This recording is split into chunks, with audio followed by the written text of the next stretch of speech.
Hi student, let's see the question. And question says that an alpha particle is accelerated through a potential difference of b volts from rest.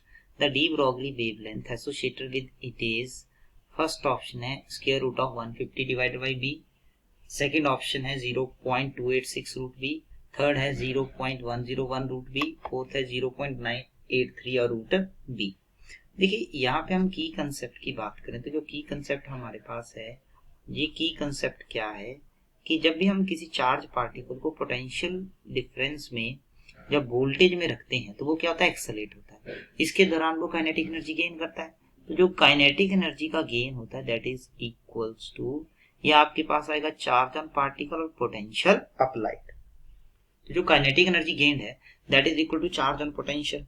अब जो charge on potential है, charge into potential, kinetic energy आपके पास this is P square divided by यहाँ पे आएगा 2 into mass of particle. Mass कौन सा, that is your alpha particle. ये आ जाएगा चार्ज आपके पास आ जाएगा अल्फा पार्टिकल का इनटू आपके पास आ जाएगा that is your voltage. Okay, तो ये यहाँ पे आपके पास यहाँ पे बन गया है. अब आपको पता है यहाँ पे हम देखें जो आपके पास चार्ज है अल्फा पार्टिकल के ऊपर, ये हम देखें ये हमारे पास रहेगा और ये मास ऑफ अल्फा पार्टिकल है, ये हमें देखना पड़ेगा. तो मास ऑफ अल्फा पार्टिकल जो है ये 4 टाइम होता है मास ऑफ प्रोटॉन के. तो मास ऑफ अल्फा पार्टिकल क्या होगा, that is your 4 time mass of proton. और ये हीलियम न्यूक्लियस होता है तो चार्ज कितना आ गया यहाँ पे आपके पास अल्फा पार्टिकल के ऊपर, डबल होगा इलेक्ट्रॉन के चार्ज के ऊपर. तो इसका मतलब ये हो जाएगा twice of E into B. तो यहाँ पे हम देखे जाएगा पी स्क्वायर और इधर आ जाएगा twice mass of alpha particle है 4 इंटू मास ऑफ आ जाएगा प्रोटॉन. तो ये आपके पास बन जाता है 2e इंटू वी. क्लियर हो ये बात. अब मुझे यहाँ पे क्योंकि डी ब्रॉगली वेवलेंथ निकालनी है तो मुझे मोमेंटम चाहिए. तो यहाँ से मैं मोमेंटम निकालूंगा तो पी स्क्वायर किसके इक्वल आ जाएगा, हम यहाँ पे मल्टीप्लाई कर सकते हैं. या 8 कितना आ गया यहाँ पे 16 mass of proton, mass of proton आपके पास आ गया, चार्ज ऑन इलेक्ट्रॉन इनटू आ गया पोटेंशियल, वोल्टेज. तो P किसके इक्वल आ जाएगा, इसका कर देंगे स्क्वायर. तो यहाँ पे आपके पास आ जाएगा दैट इज 4 टाइम, ये आपके पास बनेगा मास ऑफ प्रोटोन और यहाँ से आ जाएगा चार्ज ऑन इलेक्ट्रॉन और वोल्टेज आपके पास आ जाएगा.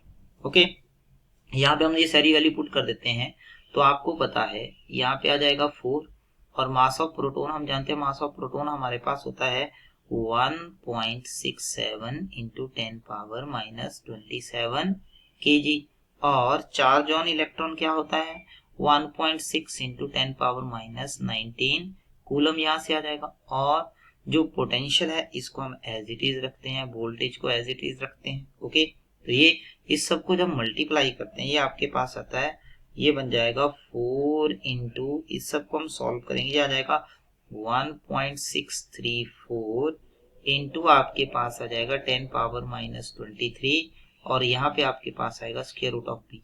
ये आपके पास आता है that is your P. Okay, अब डी ब्रॉगली वेवलेंथ क्या होता है, lambda is equal to h upon m b और एम बी की जगह हम क्या लिख सकते हैं, दैट इज योर मोमेंटम. यहाँ क्या है प्लैंक कांस्टेंट, तो ये बनेगा 6.62 इंटू यहाँ से आएगा 10 power minus 34 divided by momentum से करते हैं, ये आपके पास बनेगा 4 इंटू 1.634 इंटू आ जाएगा 10 पावर माइनस 23 एंड यहाँ पे आपके पास आएगा स्क्वायर रूट ऑफ v जो है ये आपके पास यहाँ पे बन जाता है. तो इसको फर्दर सॉल्व करेंगे, ये बनेगा 0.101 और नीचे आपके पास आ जाएगा स्क्वायर रूट ऑफ v और यहाँ से आपके पास आएगा आंगस्ट्रॉम.